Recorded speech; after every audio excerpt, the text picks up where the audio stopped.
Sa gitna ng pagsisikap ng pamahalaan na matugunan ang mga hamon na dulot ng inflation na panatili pa nitong Enero, ang bilis ng galaw ng presyo ng mga bilihin at serbisyo ayon yan sa Philippine Statistics Authority. At ang may pinakamalaking ibinagsak sa inflation, ang presyo ng bigas. Si Bernard Ferrer sa sentro ng balita.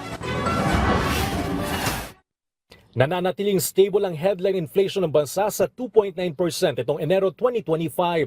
Kapareho ng naitalang antas nitong Disyembre 2024 ayon sa latest report ng Philippine Statistics Authority.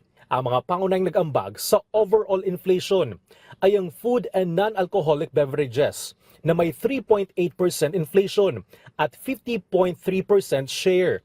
Sumunod ang housing, water, electricity, gas and other fuels, 2.2% inflation at 16.5% share.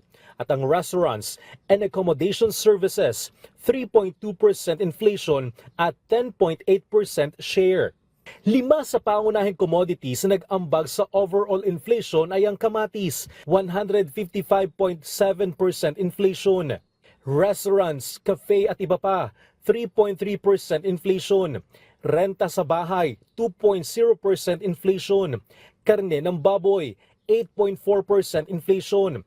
Karne ng manok, 8.4% inflation. Samantala, ilang produkto ang nakapagtala ng mas mabagal na pagtaas ng presyo.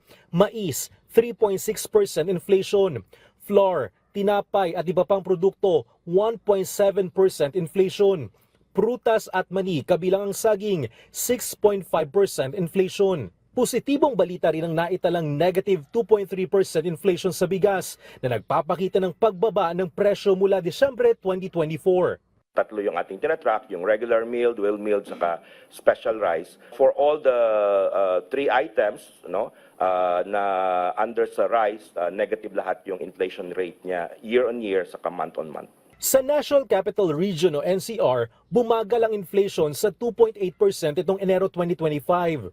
Sa mga reyon sa labas ng NCR, naitala ang pinakamataas inflation sa Region 2 o Cagayan Valley, 5.1% mula 4.6% noong Disyembre 2024. Pinakamababang inflation sa Region 12 o Sorsogon, 1.1% mula 1.2% noong Disyembre 2024.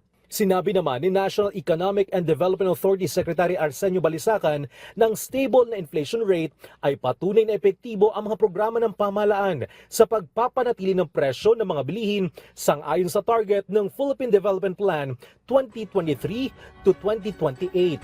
Bernard Ferrer para sa Pambansang TV sa Bagong Pilipinas.